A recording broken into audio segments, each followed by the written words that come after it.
கர்த்தருடைய பரிசுத்த நாமத்திற்கு ஸ்தோத்திரம். இன்னைக்கு நம்ம சங்கீதம் 84வது அதிகாரம் 11வது வசனத்தை தியானிக்க இருக்கிறோம். சங்கீதம் 84:11 ஜெபத்தோடு இந்த செய்திகளே கடத்துகிறோம். எனக்கொத்தாசை வரும் பர்வதம் நேராயன் கண்களை ஏறெடுப்பேன். எனக்கொத்தாசை வரும் பர்வதம் நேராயன் கண்களை ஏறெடுப்பேன். வானமும் பூமியும் படைத்த வல்ல தேவனிடமிருந்து வானமும் பூமியும் படைத்த என்னை கடங்கா நன்மைகள் வருமே என் கண்கள் ஏறெடுப்பேன். என்னை கடங்கா நன்மைகள் வருமே என் கண்கள் ஏறெடுப்பேன். எனக்கு தாசை வரும் பர்வதம் நேராயன் கண்களை ஏறெடுப்பேன். என் காலை தள்ளாடவாட்டார் என்னை காக்கும் தேவன் உறங்கார். என் காலை தள்ளாடவாட்டார் இஸ்ரவேலை காக்கும் நல் தேவன் ரபகல் உறங்காரே. இஸ்ரவேலை காக்கும் நல் தேவன் ரபகல் உறங்காரே. எனக்கு தாசை வரும் பர்வதம் நேராயன் கண்களை ஏறெடுப்பேன். தீங்கும் என்னை அணுகாமல் தீங்கும் என்னை அணுகாமல் ஒக்கையும் மரத்தையும் பத்திரமாக காப்பாரை இது முதலாய். ஒக்கையும் வரத்தையும் பத்திரமாக காப்பாரை இது முதலாய். எனக்கு தாசை வரும் பர்வதம் நேராயன் கண்களை ஏறெடுப்பேன். இயேசுவின் நாமத்தினாலே ஜெபங்களின் பிதாவே, ஆமென். கர்த்தருடைய பரிசுத்த நாமத்திற்கு ஸ்தோத்திரம். பாலசுந்தரி பிரைசலார். வாசிப்போமா? சங்கீதம் 84வது அதிகாரம் 11வது வசனம். சூரியனும் கேடகமானவர்.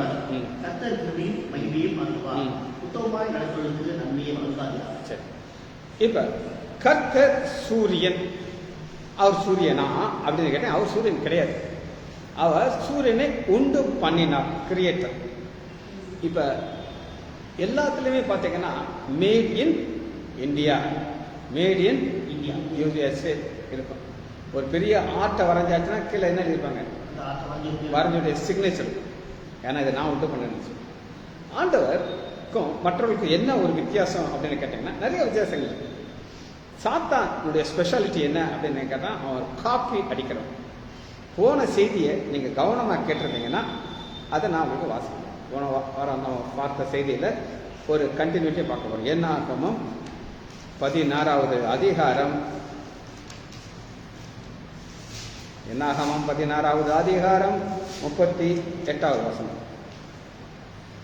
தங்கள் ஆத்துமாக்களுக்கே கேடுண்டாக்க அந்த பாவிகள் தூபவர்க்கத்தை பலிபீடத்தை மூடத்தக்கதாக தகடாக அடிக்கிறார். அதனால கேட்டுக்கோங்க, இங்க என்ன நடந்துச்சு அப்படின்னு கேட்டீங்கன்னா, தூபவர்க்கம் கொண்டு போறாங்க. அதனால அவங்க அழிகிறாங்க. 250 தூபவர்க்கம் தெரியுமா உங்களுக்கு? போகப்படுறது. எஸ். இப்ப அதெல்லாம் ஆண்டவர் என்ன சொல்கிறாருன்னா, அங்க இருக்க அக்கனையெல்லாம் வெளியே தூக்கி போட்டுட்டாரு. 37வது வருஷம் பாருங்க. தூப வர்க்கம் இப்ப பரிசுத்தமாயிடுச்சு. இப்ப அது எல்லாத்தையும் என்ன சொல்றாருன்னா, அடிச்சு ஒரே தகடா ஆக்குறது, ஒரே ஷீட் ஆக்கி அது எதுல போடணும்? பலிபீடத்துக்கு மேல போடணும். இப்ப நான் உங்களுக்கு சொன்னேன், சூரியனை உண்டாக்கினவர் யாரு? ஆண்டவர். ஆனா சாத்தானால அதை உண்டாக்க முடியாது. ஆனா அவன் எதை காப்பி பண்ணுவான் அப்படின்னு நீங்க கேட்டீங்கன்னா, இதே மாதிரி அவன் ஒண்ணு காப்பி அடிக்கிறான் பாருங்க. வாசிப்போமா?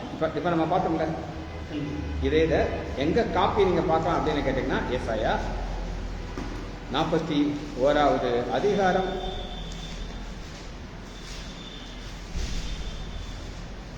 41:7.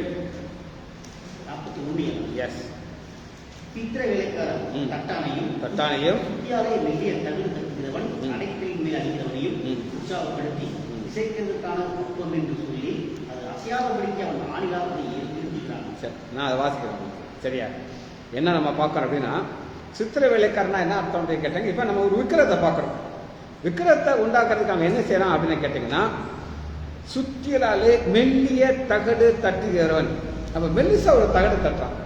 தகடு என்ன அடையாளம் கேட்டீங்கன்னா, இங்க சாத்தானுடைய கல்வியாக இருந்த தூப வருஷத்தை ஆண்டவர் செஞ்ச பிளாக். இவனுக்கு சூரியனை உண்டாக்க முடியாது, ஆனா ஆண்டவர் காப்பீடு காப்பீடுனா அதே மாதிரி செய்யற பாருங்க. மெல்லிய தகடுகளாக அடிக்கிறானா, ஆமா. அடிச்சதை என்ன செய்யறான் கேட்டீங்கன்னா அடைக்கல் மேல் அடிக்கிறான். அடுத்து இப்படித்தான் என்ன செய்யறான், ஒரு விக்கிரத்தை உண்டு பண்றான். இல்லாத சிலம்பல தங்கத்தல் எஸ், புரியும் உங்களுக்கு? அது எங்கிருந்து அவங்க காப்பீடிச்சாங்கன்னா நான் என்னாவது காப்பீடிச்சாங்க. சரி, இன்னைக்கு நம்ம பார்க்குற செய்தியுடைய தலைப்பு என்ன அப்படின்னு கேட்டீங்கன்னா சங்கீதம் 84:11. கர்த்தர் சரி, சூரியன் ஆண்டவரை இந்த லேவியின் புத்திரர்கள், கோராகின் புத்திரர்கள் எப்படி பார்க்குறாங்க சொல்லுங்க? சூரியன் ரெண்டு நன்மைகள் வரும். ஒன்று ஹீட், லைட். ஹீட்டும் லைட்டும் வரும். இது யாருக்கு வரும்? எல்லாருக்கும் வரும். யாருக்கு வரும் அப்படின்னு கேட்டிங்கன்னா, எதுக்காக இது ஆண்டவர் செய்கிறார் அப்படின்னு கேட்டிங்கன்னா, வாசிப்போமா எபிரேயர் 11வது அதிகாரம் 6வது. எபிரேயர் ஏன் இதை கொடுக்கிறார் அப்படின்னு கேட்டிங்கன்னா, எபிரேயர் 11வது அதிகாரம் 6வது வசனம், விசுவாசம் இல்லாமல் தேவனுக்கு பிரியமாக. அப்ப நம்ம தேவனிடத்துல சேர்றோம். எப்படி சேர்க்கிறோம் அப்படின்னு கேட்டீங்கன்னா, அவர் நமக்கு ஒரு சூரியனாக இருக்கிறார், பிளஸ் கேடகமா இருக்கிறார். இந்த ரெண்டு காரியம் அவற்று இருக்கு. அடுத்து பாருங்க, அவர் உண்டு என்றும் தம்மை தேடியவர்களுக்கு பலன் அளிக்கிறார். என்ன பலன் அளிக்கிறார் அப்படின்னு கேட்டீங்கன்னா, ரெண்டு வகையான பலன் அளிக்கிறார். ஒரு பலன் என்ன அப்படின்னு கேட்டீங்கன்னா ப்ரொடெக்ஷன், கேடகம். இன்னொரு பலன் என்னது? லைட். இந்த லைட் யாருக்கு கொடுப்பாரு? எல்லாரும் கொடுப்பாரு. யார் கொடுப்பாரு? எல்லாரும். சரியா? இப்ப என்னாகமம் 16:32, பூமி தன் வாயை திறந்தது. திறக்குதா? வாசிங்க. பூமி தன் வாயை திறந்தது.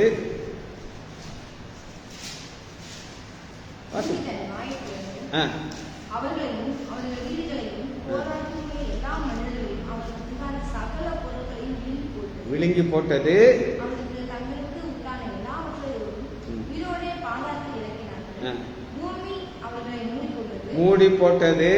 சபையின் அடிமைக்கு அழுது போட்டது. இப்ப பூமி மூடுதுன்னா அதுக்குள்ள என்ன இருக்கு நான் உங்களுக்கு காட்ட போறேன். எதுக்குள்ள ஏதாவது இருக்குமா? இல்லைன்னா நான் இதுக்கு சொல்றேன், எடுத்துக்கோங்க. மார்க் 9வது அதிகாரம் 43, 9:43, பூமிக்கு உள்ள என்ன இருக்கு?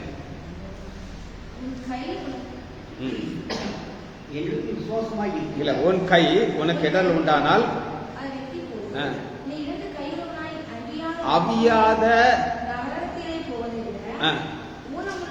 அவியாத அக்னி உள்ள, நீ அக்னி முழுங்கிட்ட.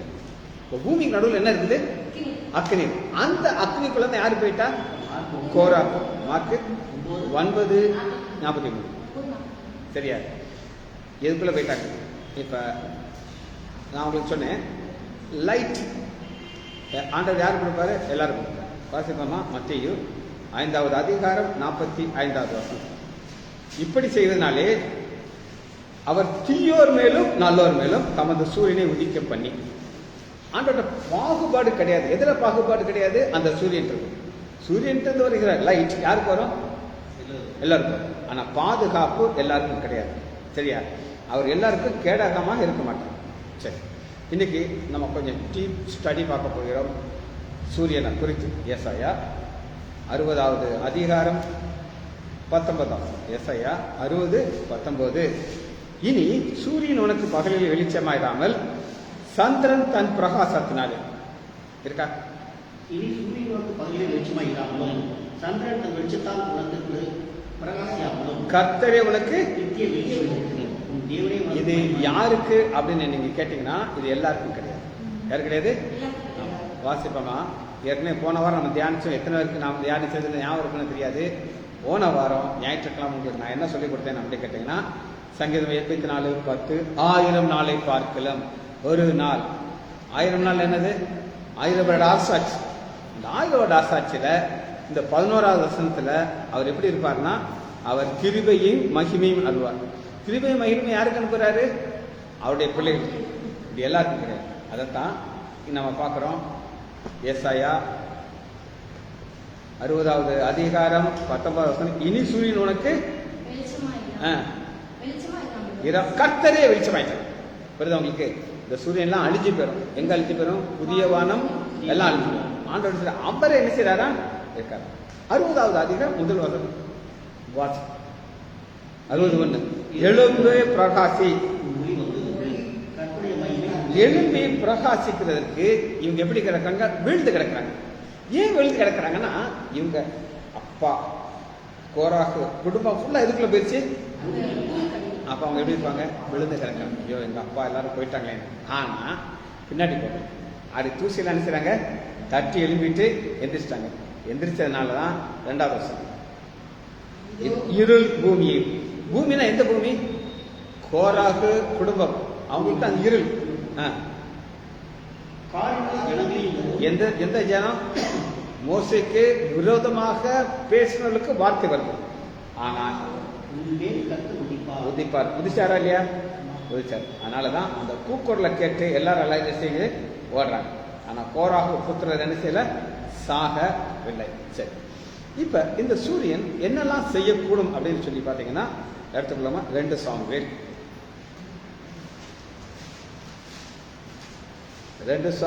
23வது அதிகாரம் 4வது. இது என்ன செய்யுது? அவர் காலையில் அவர் யாரு? சூரியன். சூரியன் மலைக்கு பிற்பாடு தன் காந்தியினால் பிள்ளை பூமியில் முளைக்க பண்ணுகிற சூரியனுடைய வெளிச்சத்தை போல இருப்பார். இவர் சூரியனா வெளிச்சமா? சூரியன். அவர் என்ன செய்யறார் அப்படின்னு நான் உங்களுக்கு சொல்றேன். சரியா? இப்ப ஒரு இந்த மழை பெய்யுது. சரியா? மழைக்கு பிற்பாடு இருக்கா? இப்ப மழை பெய்யறதுக்கு 2 நாளைக்கு முன்னாடி நீ தரையை பார்த்தா தரையில என்ன இருக்காது? ஒண்ணுமே இருக்காது. உள்ளு இருக்காது, காஞ்சு போயிருக்கும், வெடிப்பா பார்த்துருக்கீங்களா? ஆனா ஒண்ணு நடக்குது. மழை பெய்ய ஆரம்பிக்குது. மழை பெய்ய ஆரம்பிச்ச உடனே ஈரமாகுது. ஈரமான உடனே என்ன நடக்குது அப்படின்னு கேட்டீங்கன்னா, அதற்கு உள்ள மக்கி போன விதை இருக்கு. எப்பயோ விழுந்த விதை. ஆனா எப்படி இருக்கு? முளைக்க முடியாத நிலைமையில இருக்குது. ஆனா மழை பெஞ்ச உடனே அப்படிதான் இருக்கு. ஆனா சூரிய வெளிச்சம் வருது. பாருங்க, அவர் காலையிலே மந்தாரம் இல்லாமல் உதித்து. மந்தாரம் நல்லது சவுண்ட். இன்னைக்கு ஒரு மினிஸ்டர் வராருன்னா சவுண்ட் எவ்வளவு இருக்கும்? ஆனா அங்க சவுண்டே இருக்காது. மழைக்கு பிற்பாடு மழை பெஞ்சிருச்சு, 2 நாள் சைலண்டா இருக்கு. தன் காந்தியினாலே, காந்திங்கிறது அந்த லைட் பவர், அது எங்க உள்ள போகுது? மண்ணுக்குள்ள போகுது. உள்ள போய் என்ன செய்யுது?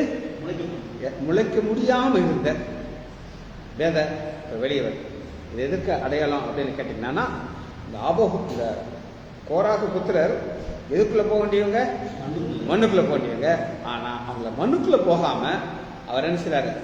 அதனால அவங்க ஆண்டவர் பார்க்கும்போது அவர் எப்படி இருக்காரு? சூரியனை போல இருக்கிறாரா? கேட்டுக்காமா ஆபஹோக் எடுத்துக்கோங்க. பக்கம் 1085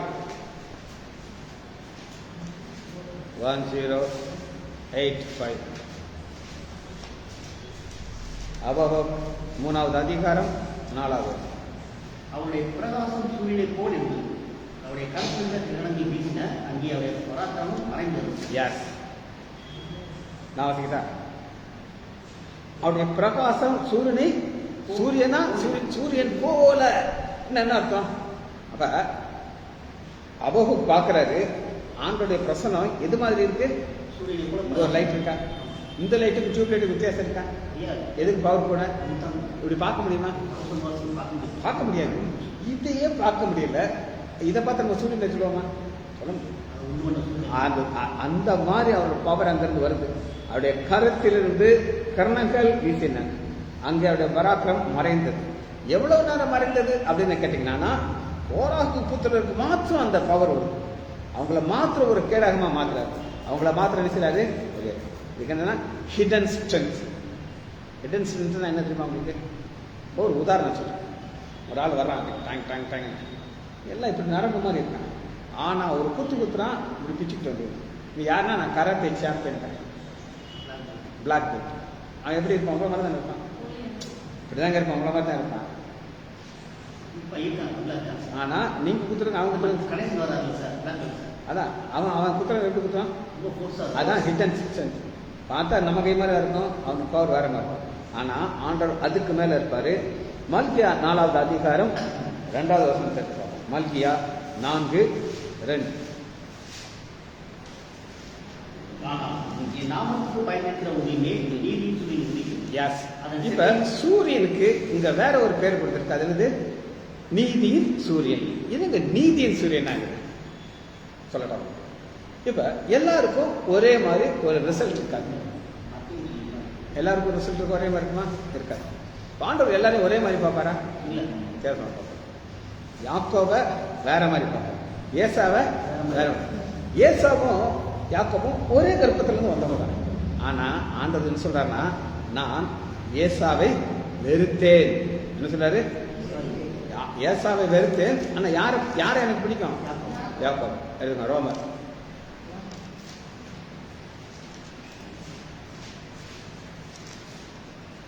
9வது அதிகாரம் 10வது வசனம். இதுவும் இல்லாமல் நம்முடைய பிதாவாகிய ஈசாக்கு என்னும் ஒருவனாலே ரெபெக்காள் கர்ப்பவதியான போது பிள்ளைகள் இன்னும் இன்னும் பிறவாமல் பிள்ளையே பிறக்கல, நல்வினை தீவினை ஒன்றும் செய்யாமல் செய்யல. ஒண்ணுமே செய்யல, நல்லதும் செய்ய. ஆனா கர்ப்பத்துக்குள்ளதான் இருக்காங்க ரெண்டு பேரும். தேவனுடைய தெரிந்து கொள்ளுதல் படி இருக்கிற அவருடைய தேவனுடைய தெரிந்து கொள்ளும். ஃபர்ஸ்ட் ஆண்டவர் தெரிந்து கொள்ளும். மரியாள் நான் ரட்சிக்கப்படுறதுக்கு முன்னாடி இந்த ஆஸ்பத்திரி நான் ரட்சிக்கப்படுவேன் உனக்கு தெரியுமா? தெரியாது, யாருமே தெரியாது. ஆனா அவர் என்னை தெரிந்து கொண்டனாலதான் இப்ப எத்தனை வருஷம் ஆச்சு?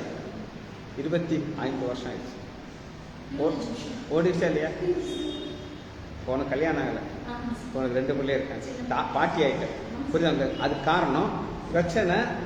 அவர் நம்மளை தெரிந்து கொள்கிறார். இப்ப எனக்கு எப்ப தெரியும் என்னை தெரிந்து கொண்டார்னு சொல்லி? என் மேல ஒரு கரம் அமர்ந்த பாக்குறேன், என்னை ஒரு பாதையில கொண்டு போறாரு, என்னை புது சிருஷ்டியா மாத்துறாரு. அப்ப எனக்கு தெரியும் ஆண்டவர் என்னை பிடிச்சிட்டாரு. நீ நான் மரியாதை என்ன செய்யணும்? உட்கார்ந்து. ஆனா ஏசா அப்படி உட்காரல. உங்களுக்கு நான் வசனம் காட்டுறேன், சரியா? இப்ப நம்ம இதை முடிச்சுக்கிட்டோம். ஞானஸ்தானத்தை பத்தி நான் பரவாயில்ல சொல்றேன். வாசிக்கிறோம் 11. அவருடைய தீர்மானத்தின் கிரியினாலே நிலைக்கப்படாமல் இப்ப 2 காரியம். ஒண்ணு நம்ம புரிஞ்சுக்கிடணும், இன்னொன்னு அவர் செய்யணும். புரியுதா உங்களுக்கு? ஒன்னு இப்ப உன்னை ஸ்டாஃப்னு சொல்லி யாருக்கு தெரியும்? எல்லாருக்கும். நீ மற்றவங்கள மாதிரி நீ பேச முடியாது. பேச முடியுமா? அடுத்த வாசிங்க. மூத்தவன் இளையவனுக்கு உதவி செய்வான் என்று அவனே சொல்லப்பட்டது. அப்படியே யாக்கோபை சிநேகித்து ஏசாவை எழுதியிருக்கிறது. அடுத்த வாசிங்க. நாம் என்ன சொல்லுவோம்? தேவனிடத்திலே அநீதி உண்டு சொல்லலாம். தேவனிடத்தில் அநீதி சொல்ல முடியாது. புரியுதா உங்களுக்கு? இப்ப ஃபர்ஸ்ட் பிரச்சனை என்னன்னா, இந்த கோராகு புத்திரர்களை ஆண்டவர் தெரிந்து கொண்டாங்க. என்ன செஞ்சாரு? தெரிந்து கொண்டாங்க. இப்ப நம்மளுடைய வாழ்க்கையில இப்ப நம்ம ஏசாவையும் யாக்கோபையும் ஒரு சின்ன ஸ்டடி மாதிரி பார்க்க போறோம். சரியா? வாசிப்போமா? ஆதியாகமம்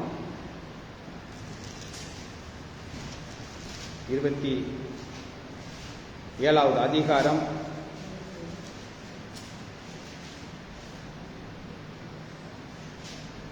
30வது. ஈசாக்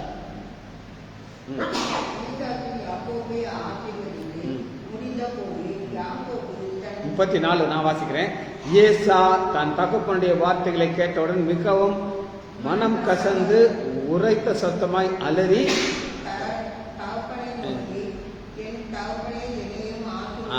அலறி ஆக்சுவலா கண்ணீர் விட்டு அழுதான். என்ன செய்யறான்? கண்ணீர் விட்டு அழுதானா பைபிள். ஆனா இந்த கண்ணீர் வந்து ரொம்ப சரியான டயத்தில் இந்த கண்ணீர் வாசிக்குமா? இதை கம்பேர் பண்றதுக்கு இதை வச்சுக்கோங்க. எபிரேயர் 12வது அதிகாரம் 17வது வசனம். அது இந்த கண்டினியூஷன் இங்க இருக்கு. ஆவின் அப்படின்னு எழுதி வச்சுக்கிறது. ஏனென்றால் பிற்பாடு அவன் ஆசீர்வாதத்தை சுதந்திரத்துக் கொள்ள விரும்பும் ஆகாதவன் என்று தள்ளி அவன் கண்ணீர் விட்டு கவலையோடு தேடியும் மனமாறுதலை காண இருக்கா? பாத்தீங்களா? எபிரேயர் 12:17. ஏனென்றால் பிற்பாடு அவன் ஆசீர்வாதத்தை சுதந்திரத்துக் கொள்ள விரும்பியும் யாரு? ஏசா. கண்ணீர் விடுறானா? அழுகிறானா? வாசிங்க. ஆகாதென்று தள்ளப்பட்டதை அறிகிறேன். அவன் கண்ணீர் விட்டு கவலையோடு தேடியும் மனமாறுதலை காணாமல் போனான். ஏன்னா ஆண்டவர் வந்து இவன் எனக்கு பிடிக்காதுட்டார். மனம் மாறல.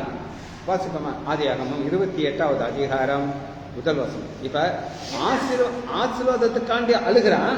ஆனா ஆக்ஷன் எப்படி இருந்த பாருங்க, 28:1. அழைத்து ஆசீர்வதித்து கானானிய குமாரத்திலே பெண் கொள்ளாமல்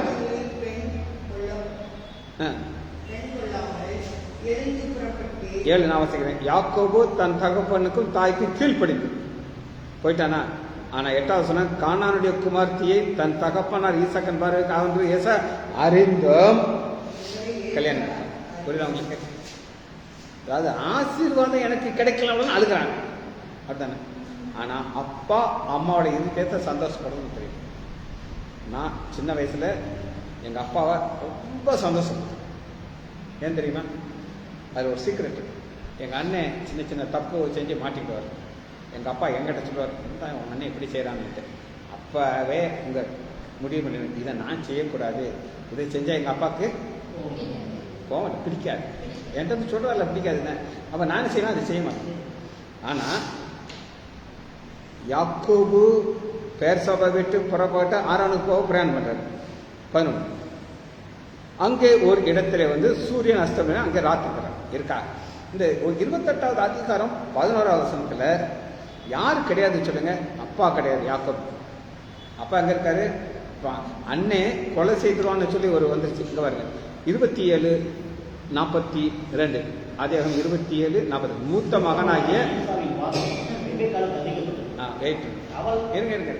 அதாவது இந்த கூடாரம் எல்லாரும் வேற வேற கூடாரம். இந்த சர்வெண்ட் லேடிஸ் இருப்பாங்களே, அவளை அப்படியே பேசுறதெல்லாம் கேட்டுட்டே இருப்பாங்க.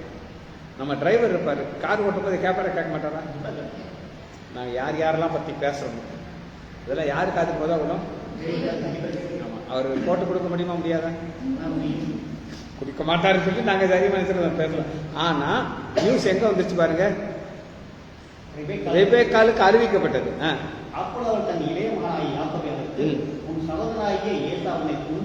நினைத்து அப்ப இவன் நான் கொண்டு போடுவேன் அப்படின்னு நினைக்கிறான். அதனால என்ன செய்ய ஓடி போயிருக்கிறான்.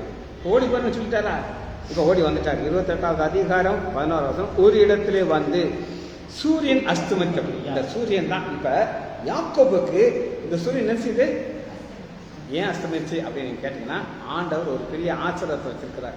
எங்க வச்சிருக்கிறான்னு கேட்டீங்கன்னா, அங்கே ரா தங்கி அவ்விடத்தை ஒரு கல் ஒன்றை எடுத்து தலையின் கீழே வைத்து.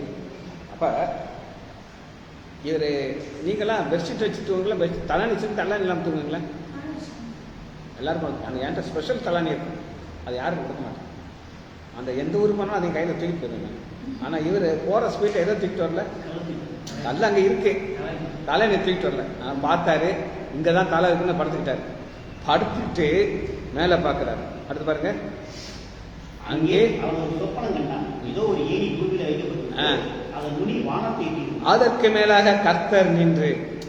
ஆண்டவர் பார்த்தீங்கன்னா இந்த யாக்கோபை எவ்வளவு நேசிக்கிறாருன்னா, இப்ப நான் உங்கள்கிட்ட ஒரு கேள்வியை கேட்கிறேன்.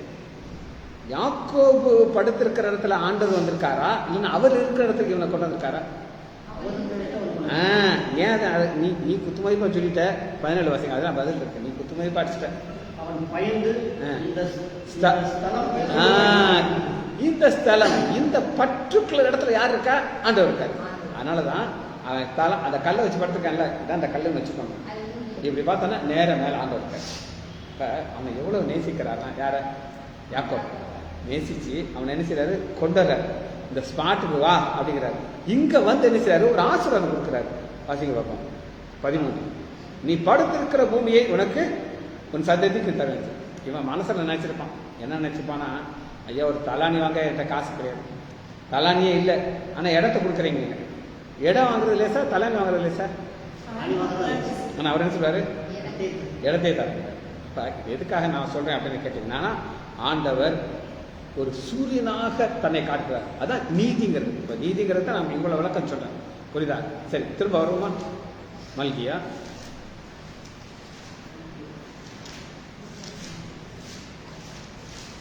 நீதினா புரிஞ்சுச்சா? 4வது அதிகாரம் 2வது. என் நாமத்திற்கு பயந்திருக்கு. கோராகு புத்திரர் யாருக்கு பயந்திருந்தாங்க? ஆண்டுடைய வார்த்தைக்கு. மோசே சொல்றாரு, நீ கோராக விட்டுட்டு நீ என்ன செய்ய? வந்துருங்கிறார். வந்தோன்னு ஆண்டவர் ஆசீர்வதிக்கிறார். உங்கள் மேல் நீதியின் சூரியன் உதிக்கும். உதிக்கிறதுனா என்னதுமா? அவ்வளவு நேரம் அவர் உங்களுக்கு அப்படியா இல்லை. 2000க்கு முன்னாடி நான் உங்களுக்கு என்னைக்காவது பைபிள் சொல்லி கொடுத்துருப்பேனா? பைபிளே பிடிக்காது ஏமா. அப்போ என்ன நடக்கும் அப்படின்னு கேட்டிங்கன்னா, எங்கள் வீட்டுக்கு ஒரு மேடம் வருவாங்க, ப்ரேயர் நடக்கும். அப்போ என்னுடைய ஃப்ரைடே ஆஃப் ஆகும். அந்த ஃப்ரைடே ஒரு ரூம் இருக்கும் கீழே, அங்கே தான் ஒரு ட்ரெட்மில் இருக்கும். அது முன்னாடி டிவியை பார்த்துட்டு நான் எக்ஸசைஸ் பண்ணேன். கரெக்டாக அந்த இடத்துல ஒரு மேடம் வந்து மெசேஜ். எனக்கு கெட்ட கோவம். இந்த வெள்ளிக்கிழமை என் ஆஃப் அன்னைக்கு அந்த மாதிரி இருக்கும்போது நான் டிவி பார்த்துட்டு ட்ரெட்மில் பண்ண முடியுமா? ஆனால் அப்புறம் ஒரு நாள் நான் ரசிக்கப்பட்ட பிறகு 7000 மணிக்கு அந்த அம்மா என் கூட வர்றாங்க வேண்டாம். அப்போ டாக்டர் என்ன மெசேஜ் கொடுக்க போகிறீங்க? வெளிப்படுத்தல் கொடுக்க போகிறீங்களா? வெளிப்படுத்தல் எங்களுக்கு மண்டையை சுற்றுங்க. புரியுது உங்களுக்கு? எதுக்காக நான் சொல்கிறேன்னா, ஸ்பாட் அதே ஸ்பாட்டு தான். ஆண்டவருடைய எதை மாற்றுறாரு? இது இது இது நீதி சூரியன் உதிக்கிறதுக்கு முன்னாடி உள்ள நிலைமை. உதிச்ச பிறகு என்ன நடக்கும்னு அதன் செட்டிங்க்கு ஆரோக்கியம். ஆரோக்கியங்கிறது என்ன அப்படின்னு நான் சொல்கிறேன். இந்த ஆரோக்கியம் உங்கள் வயசில் யாருக்குமே தெரியாது. பவானிக்கு முழங்கால் வலிக்குமா? உங்களுக்கு வலிக்காது. உனக்கு வலிக்காது. உனக்கு வலிக்காது. வலிக்குதா இல்லையா? வலிக்குதா? அவட்ட கேள்வி, அவளுக்கு தெரியும் முழங்கால் வலிக்குது. நான் சொல்றது புரியுதா? அது செட்டின் கீழ் ஆரோக்கியம் இருக்கும். அந்த ஆரோக்கியத்தை நீங்க எப்ப நீங்க பெற்றுக்கொள்ள முடியும்னா, அந்த செட்டினிலிருந்து முழங்கால் ஜெபிக்கணும். என்ன செய்யணும்? முழங்கால் நன்னு ஜெபிச்சாதான் நீங்க வெளியே புறப்பட்டு போய் ஒரு 2 ஸ்டேஜ் இருக்கு. ஒன்னு செட்டின் கீழ் இருக்கிறதுக்கு ஒரு காலம் வச்சிருக்கிறாங்க. என்னது? செட்டின் கீழ் இருக்கிறதுக்கு ஒரு காலம். செட்டை விட்டு வெளியே போகணும். வெளியே புறப்பட்டு நீங்க போகும்போது நீங்க அப்படியே உங்களை 2 பேர், மகாத்மா காந்தி தெரியுமா உங்களுக்கு? 2 பெண்கள் தூக்கிட்டு போனோம். கத்திரிபாயெல்லாம் கிடையாது, பாட்டி இல்லை, 2 யங் கேர்ள்ஸ் இருந்துச்சுன்னா தாத்தாவை தூக்கிட்டு போனோம். புரியுதா உங்களுக்கு? நீங்க வாசிச்சு பாருங்க, அப்படித்தான் இருந்துச்சு. ஆனா இங்க அப்படி கிடையாது.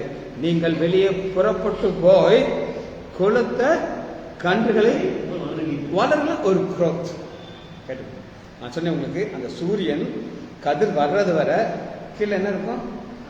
காஞ்சி போயிருக்கும், மழை பெஞ்சிருக்கும், மக்கித்தான் இருக்கும். ஆனா அந்த சூரியன் லைட் வந்தோம்னா அது வெளியே வரும். அந்த புல்லு எவ்வளவு தூரத்துக்கு முக்கியம் அப்படின்னு கேட்டீங்கன்னா, அந்த புல்லு பயங்கரமான ஒரு இம்பார்ட்டன்ட் திங். இது எவ்வளவு ஆசீர்வாதமான புல் அப்படின்னு கேட்டீங்கன்னா, வாசிப்போமா? 1 ராஜாக்கள் எடுத்துக்கோங்க.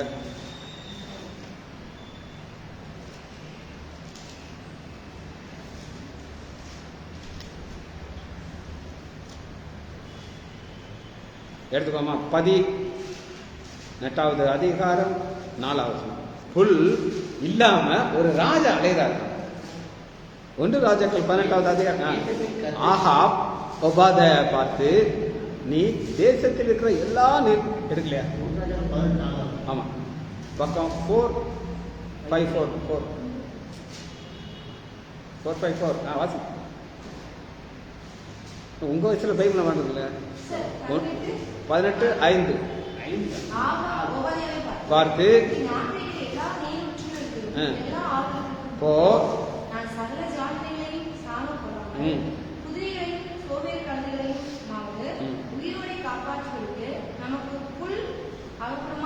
நீங்க என்னைக்காவது புல்ல தேடி போயிருக்கீங்களா?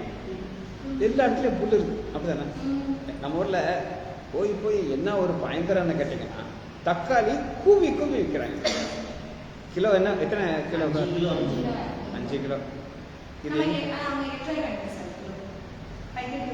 நான் என்ன சொல்றேன்னா, நீங்க அந்த காலத்துல இப்படிலாம் இருந்திருக்கா? அந்த காலத்துல கிடையாது, அப்படிதானே? முந்திலாம் இதெல்லாம் கிடையாது. அவ்வளவு செழிப்பு இருக்கு.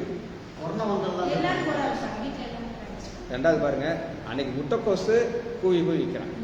எல்லாமே கூவி விற்கிறாங்க. அப்படின்னா என்ன அர்த்தம்? எங்கேயாவது தங்கத்தை கூவி விற்பாங்களா? பார்த்தீங்களா?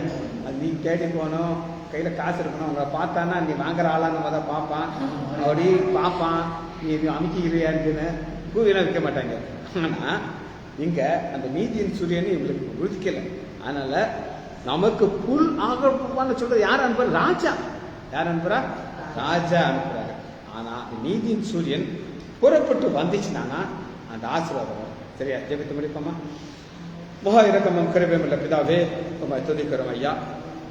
இன்று எங்களுக்கு ஒரு அருமையான ஒரு வார்த்தை தந்தேன் ஐயா. எங்கள் ஆண்டவர் ஒரு சூரியனை போல ஒரு கேடாகாமல் இருந்து காக்கிறதுக்காக நன்றி சார். பிள்ளைகள் ஒவ்வொருவரையும் என் ஆண்டவராகிய இயேசு கிறிஸ்துவின் நாமத்தினாலே ஆசீர்வதிக்கிறேன். இயேசுவின் நாமத்தினாலே ஜெபங்களை பிதாவே. ஆமென்.